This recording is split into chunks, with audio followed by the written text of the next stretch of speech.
Now welcome once again all students. Preposition part 2। आप लोगों ने पार्ट 1 में बहुत सारे प्रीपोजिशन के प्लेस को देखा, किसका कहाँ स्थान होता है, कब कौन किस कंडीशन में किस प्लेस पर किस पोजीशन पे होते हैं। उसे कुछ और आगे बढ़ाते हुए हम लोग कुछ देखते हैं यहाँ पर। सपोज दैट डियर स्टूडेंट्स, ये बिल्डिंग के आकार का है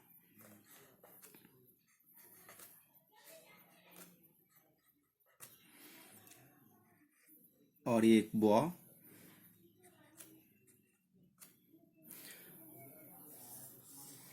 यदि यह लड़का डायरेक्ट जंप करते हुए इस ओर से दूसरी ओर पहुंच जाए तो ऐसी स्थिति में हम लोग जिस प्रीपोजिशन का यूज करते हैं वह कहलाता है jump over. Now second condition,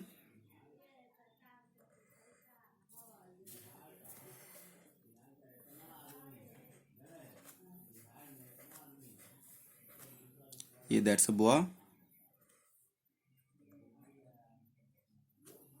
no, ये लड़का यहाँ पे है इस बिल्डिंग के ऊपर और ये इसका जंप ऊपर से नीचे की ओर लगाता है।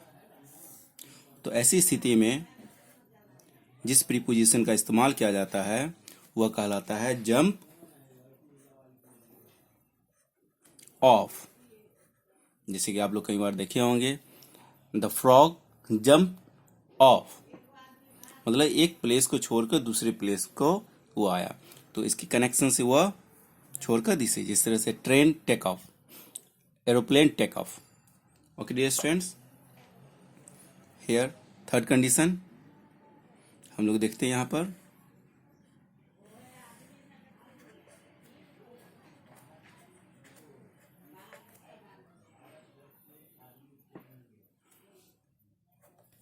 नो, ये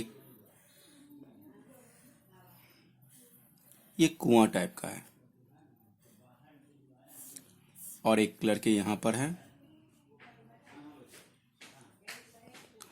और यदि यह यहाँ पे जंप लगाता है और इसके अंदर वो एंट्री कर जाता है, जैसे frog jump into the river, तो ऐसी स्थिति में इसके लिए हम लोग जिस प्रीपोजिशन का ये इस्तेमाल करते हैं वह कहलाता है jump into, jump into. Okay, और दैट्स वन मोर। जिस तरह से हम लोग प्लेटफॉर्म पे देखते हैं, जैसे एक बॉय चलता हुआ आया और वह एक इस सरफेस को छोड़ के किसी दूसरे सरफेस पर वह पहुंचता है। तो ऐसी स्थिति में हम लोग जो इस्तेमाल करते हैं वह jump on to, jump on to. तो ये कुछ कंडीशन देखें, एक दो कंडीशन और हम लोग देखने की कोशिश करते हैं। सपोज दैट आप देखे होंगे, एक होता है आपका राउंड और एक हुआ आपका अराउंड। तो इस कंडीशन को भी सभी बच्चे नोट डाउन कर लेंगे पिक्चर के साथ। नाउ स्टूडेंट्स, नेक्स्ट हम लोग देखते हैं इनटू। इनटू, जैसा कि फर्स्ट वीडियो में आप लोगों को बताया गया था, यदि किसी ऑब्जेक्ट के अंदर यदि कोई चीज मोशन में आ रहा हो, मोशन में हो, तो उसके लिए हम लोग इस्तेमाल करते हैं इनटू का। First condition. सेकंड, या एक और एग्जांपल मैं इसका दे दूं,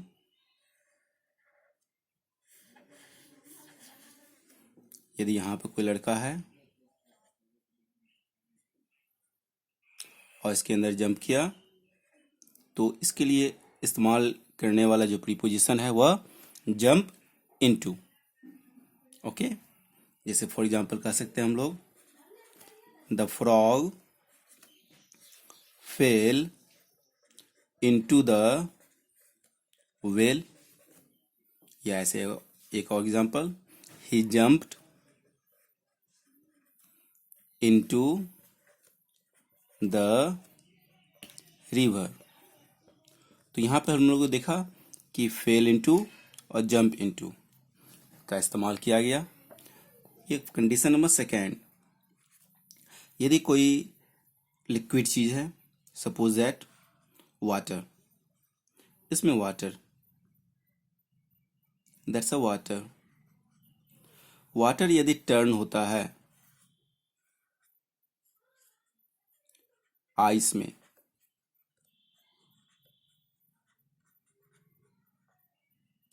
तो यहां कह सकते हैं क्या, water turns into ice, that's a ice. तो वाटर टर्न्स इनटू आइस। या कह सकते हैं जिस तरह से ये लिखा हुआ है राम, राम को हिंदी में लिखते हैं हम लोग राम, तो दैट्स अ इंग्लिश, ये हिंदी। तो यहां कह सकते हैं हम लोग ट्रांसलेट इनटू हिंदी। तो इस कंडीशन में भी हम लोग इनटू का इस्तेमाल करते हैं। इसके साथ कुछ ऐसे फ्रेज वर्ड भी हैं जिसके साथ इनटू ऑलरेडी उसके साथ अटैच है। तो और इनटू जैसे ही उसके साथ अटैच होते हैं उसका अपना एक मीनिंग एक बनता है। वो सारे वर्ड्स को हम लोग देख लेते हैं। ब्रेक इनटू, ब्रेक इनटू जबरदस्ती प्रवेश करना। Look into, look into that means inquire करना, जांच करना। टर्न इनटू, टर्न इनटू अनुवाद करना या बदलना। लेट इनटू, आप सबका हिंदी भी लिख लेंगे, अनुमति देना। लेट इनटू अनुमति देना।